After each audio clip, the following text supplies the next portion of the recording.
Hi there, I'm Haruka. Wow, would you look at the time? It sure has been a while since I talked to you guys about sports anime. Ignore this. Alright, so one of the biggest commonalities in almost all of anime is the fact that most anime is set around high school students. Not just sports anime, but slice of life, romance, and even a lot of battle and fantasy anime is based around kids and schools. I've said it before and I'll say it again, why this is done is a story for another video. But the point I'm getting at is that it's exceedingly rare to have any anime focused on a professional setting, which is why it's such a precious find when you get a sports anime focused around a professional athlete. As someone who's been around professional athletes in some capacity and watched many a sports documentary, I can assure you that professional athletes are just normal people with their own problems, just like any conceivable anime character. Although their problems are honestly kind of heartbreaking in their own way. So while the animation of the series is honestly a bit rough, I firmly believe that Gurazeni Money Pitch is a must-watch anime for any sports fan who wants to see professional sports properly represented in anime. A quick synopsis of the show. Natsunosuke Bonda is a 26-year-old middle relief pitcher for a professional baseball team, the Jingu Spiders. He makes 18 million yen a year. That's important. That's about $180,000, which is actually below the minimum salary in most professional American sports leagues, except MLS apparently. So the only names I can give you are Abu Danladi and Zach McMath, but these are the numbers from the 2019 report that the MLSPA puts out during normal seasons. Anyway, Bonda came out of high school to the major leagues, but hasn't really blown up in the way he probably thought he would. The show in itself honestly runs like a slice of life. Each episode is kind of a 2-for-1 with vignettes dedicated to how Bonda interacts with different characters and situations within the sports world. He does eventually start making some marked improvement, adding some extra techniques to his game, but he also runs into injury problems, and eventually there's a small subplot about him having a crush on a girl. This girl doesn't show up until the second half of the show despite being the only person in the end credits, but whatever. So one of the biggest things I love about this show off the bat is that it does not talk down to you about the game of baseball. These are professionals. There doesn't need to be a learning the game arc. Also, while I'm not a big fan of baseball, I know how to play the game, and I think that most people do too. So being able to avoid what is essentially the tutorial portion of a sports anime is a huge bonus. And when the show does provide information, the knowledge given is stuff that's actually lesser known and fun to learn, like when you learn about how the strike zone in Japan is different from MLB's strike zone. As for the professional setting, it's just something incredibly uncommon in anime, especially after the recent boom starting around 2005-ish. The only pro sports anime I can think of right now is Giant Killing, although Captain Tsubasa also dealt with professional soccer way long ago. And it's uncommon for a reason. Most people look at the professional leagues as the goal, and we want to watch origin stories. But the reality is that the struggle isn't over when you get a professional contract. It just gets even harder. A lot of the players Bonda goes up against have families, wives, and children. And there are many times where he was there to stop these players from having a future in the sport. This is why whenever there's a dispute over a CBA in sports, you should side with the players on the issues because there's just so little financial security for them. But I'll talk about that later. Right now, I want to talk about another really special and weird thing about this show. Bonda isn't just a pitcher, he isn't just a relief pitcher, he is a middle relief pitcher. So let's go over to the history of the position. Middle relief pitchers are probably the most forgettable players in all of sports. It is a subsect of a subsect. Their anonymity is on par with offensive linemen and punters in American football. In the early days of baseball, most pitchers who started a game finished it. If they didn't, they were viewed as weak. And even then, it was almost never a substitution. Normally, it'd just be players switching positions. The first real relief pitchers started showing up in the 1920s. These guys would basically be brought in when the team was placed in a tough spot and needed someone to close things out. These were guys like Firpo Marbury, who is considered the first major relief pitcher, and Johnny Murphy, whose nickname would be used to describe the position itself, the fireman, solving problems and putting out fires. But still, designated relief pitchers were incredibly uncommon, and most of the time the team would send out the best available pitcher on the team, a rotation pitcher who was just having a break that game. And they would play the role of both starter on the days they start and fireman on the days their teammates couldn't handle things themselves. After World War II, bullpens started emerging as a real thing, but the relief pitchers weren't actually important players. Mostly just pitchers that were washed up and not good enough to be starters.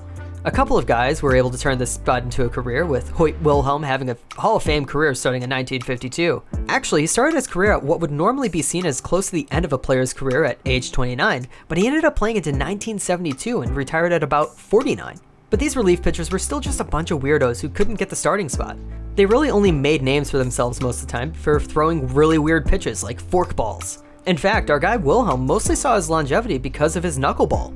When changes were made to the game in 1969, pitchers began to be put at a disadvantage, and managers started to actually turn relief pitching into a specialized position that could be used strategically. Guys who pitched in the 9th inning were called closers, those who pitched in just the 8th were called setup men, and through the rest of the game, those were the middle relief pitchers. Bullpens had been used for washed-up starters, but now it's a specialized part of the modern game of baseball. So let's actually go over the characteristics of modern relief pitchers. The long relief pitcher is the final holdover of the classic style of relief pitcher. Basically, they're just starters who aren't good enough to be in the rotation, but come in when something's gone very wrong very early in a game and someone needs to pitch for a lot longer than normal for a relief pitcher. That's because of the big characteristic of the closer, which is that they have stronger arms and faster pitches, but they tire out much faster than starters and long relievers. So what about middle relief pitchers, which this entire segment was supposed to have been about? Well, they're exactly what they sound like, middlemen. The goal when using them isn't about whether the pitcher themselves is good or not, it's about creating a mismatch with the batter that's up and whatever batters are next up until the inning can end. What I'm trying to get at is that Bonda is in the position of a pitcher who is not good enough to be a starter, does not have the power to be a closer, and does not have the stamina to be in long relief. It is quite possibly the most humiliating position to spend your career at if you never at least make it to closer. The main character of this show is the model of the duality that exists in the real world of professional athletes.